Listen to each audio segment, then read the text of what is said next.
지난 주간 대한민국을 뜨겁게 한 뉴스들을 잘 정리해보고 다음 주 전망도 함께 해보게 되겠습니다. 한겨레 신문 허지연 기자 연결돼 있습니다. 허 기자님 안녕하세요. 예, 안녕하세요. 예, 윤일병 사건 이번 한 주 내내 여론이 들끓었는데요. 그 윤일병이 숨지기 직전에 과다출혈로 2차례나 수혈을 받은 사실이 뒤늦게 확인되고 있습니다. 사망 원인을 놓고도 다시 한번 논란일 수밖에 없겠네요. 네, 원래 윤일병의 사망 원인은 군 당국이 기소 폐쇄라고 밝혔습니다. 네. 그런데 과다출혈된 게 이제 있었던 게 발견된 건데요. 이게 왜 있었던 걸까요?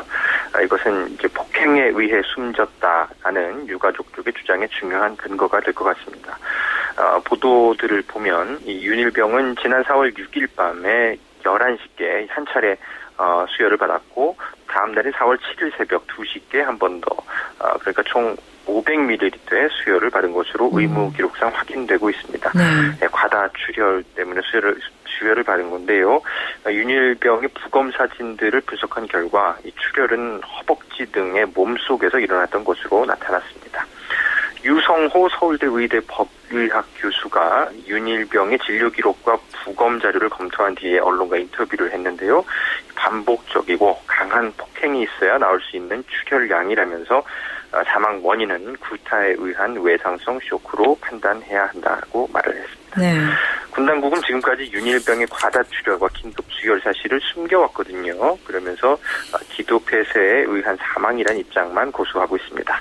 대체 왜 이 사실을 숨겼던 것인지 의문이 축복되고 있습니다. 예, 정말 한숨밖에 안 나오네요. 네. 그리고 또 윤일병이 숨지기까지 이렇게 될 때까지 왜 동료 부대원들은 침묵을 했을까? 그런 부분도 사실 많은 분들이 의문을 가지고 있습니다. 가해자들이야 그렇다고 쳐도 나머지 동료들까지 왜 그랬을까? 이 부분에 대해서 분석들 어떻습니까? 네. 윤일병이 숨진 부대 곳곳에는 우리가 이제 익히 알고 있는 그 마음의 편지함이라든지 생명의 전화 이런 이제 신고 통신 수단들이 설치돼 있었습니다. 하지만 윤일병이 이런 일을 당하는 것을 본 동료들 어느 누구도 이것을 이용해서 상부에 고발하지 않았는데요. 이제 최근에 전역한 병사가 이제 한 언론과 인터뷰를 했는데 후환이 두렵기 때문에 이용할 수 없다. 이렇게 입을 모으고 있다고 합니다. 마음의 편지를 쓰게 되면 소대에서는 누가 그 편지를 썼는지 다 알 수밖에 없다고 하고요. 그래서 어차피 괴롭힘 당하는 사람은 누군지 다 알고 있고 한정되어 있기 때문에 바로 신고자가 누군지 지목당한다는 겁니다. 편지를 읽어보게 될 사람도 결국은 간부이기 때문에 나중에 밝혀지게 될 위험을 감수하고서 그 편지를 쓰는 사람은 별로 없다 이렇게 얘기를 합니다. 군부대 안에서의 폭력 이것을 제대로 좀 뭔가 감시할 수 있는 어떤 다른 대안이 필요해 보입니다. 예, 그러게요. 그 수혈을 2번이나 받았는데도 그 기도 폐쇄라는 사망 의견을 고수하고 있으니까 군이 이런 상황이 예상이 되기는 합니다.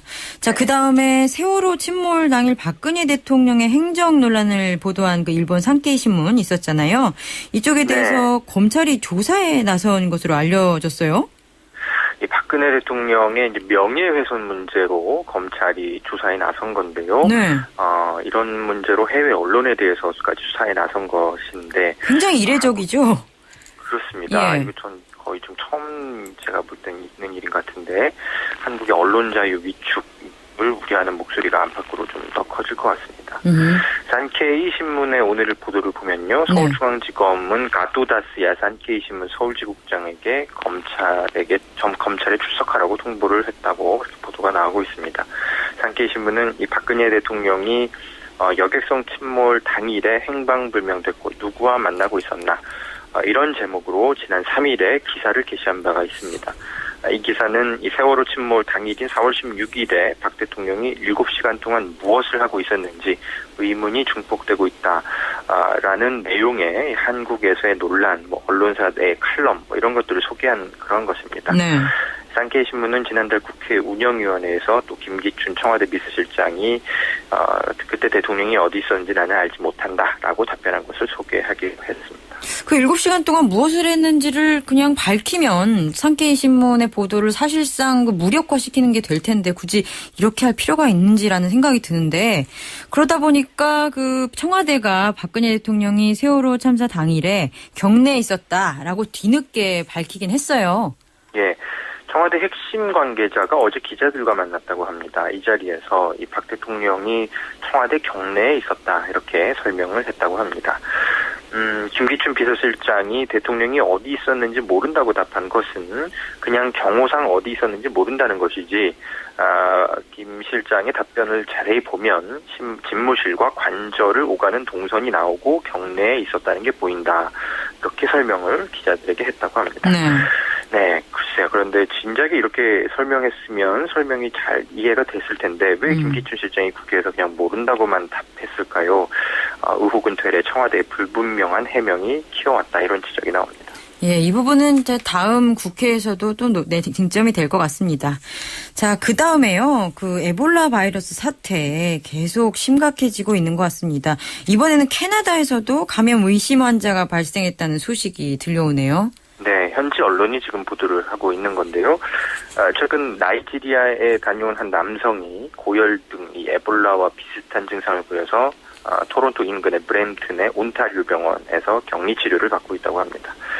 물론 이제 고열 등의 증상을 일으키는 병은 에볼라 외에도 여러 가지가 있기 때문에 좀 더 관찰이 필요하지만 일단은 격리 치료에 들어갔습니다. 예, 이미 이제 아프리카는 굉장히 공포 분위기인데 나이지리아에서도 감염자 2명이 추가로 확인이 됐습니다. 그래서 국가 비상사태 선포됐죠? 네. 지금 에볼라 바이러스가 서아프리카에서 이제 발병을 했었는데 점차 이제 동쪽으로 확산하는 그런 모양새입니다. 네. 나이지리아 이 국가는 에볼라가 이제 발병한 이 서아프리카 나라에서 동쪽으로 1,500km 이상 떨어져 있는 국가인데요. 나이지리아에서 현지 시각으로 어제 감염자 2명이 추가로 확인됐다. 이런 외신 보도가 나오고 있습니다. 이로써 나이지리아 에볼라 감염 환자는 모두 9명으로 늘었습니다. 지난 3월 이후 현재까지 에볼라 바이러스의 감염 사례는 1,700건 이상이고 이 중 961명이나 사망을 했습니다. 예. 세계보건기구는 지금 국제적 공중보건 비상사태를 선포했습니다. 예, 무섭네요. 에볼라 바이러스 얘기는 3부에서 좀 더 구체적으로 다뤄보도록 하겠고요.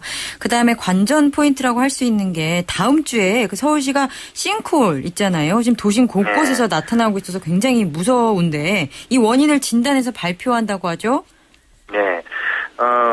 지금 이제 가장 문제가 되고 있는 것이 이제 서울 한복판인 도심의 그 잠실 일대입니다. 예. 여기서 이제 최근 2달 사이에 크고 작은 싱크홀이 5개가 잇따라 나타난 건데요. 원인은 지금 제2 롯데월드 얘기가 많이 나오고 있지만 그거보다는 일단 지하철 공사라든지 하수도 문제 이런 것들이 좀 같이 더 거론이 되고 있습니다. 얼마 전에 이제 좀 제법 큰 규모가 싱크홀이 생겼는데 이거 같은 경우는 지금 전문가들은 지하철 9호선 공사가 영향을 미쳤을 가능성이 크다고 이렇게 지적을 하고 있습니다. 그렇지만 지금 그 싱크홀 발생 장소에서 1km 정도밖에 안 떨어진 곳에서 그 공사 중인 제2 롯데월드 공사도 역시 또 어떤 영향을 끼쳤을 가능성이 있기 때문에 서울시가 이것도 같이 포함해서 지금 조사를 하고 있습니다. 박원순 서울시장 다음 주 내로 원인을 규명해서 발표하겠다고 밝혔는데요. 가감 없는 발표가 있어야 주민들이 좀 불안이 없어져야 되겠습니다. 예. 지켜봐야 될 것 같네요. 알겠습니다. 여기까지 듣겠습니다. 감사합니다. 네, 수고하십시오. 한겨레신문 허지연 기자였습니다.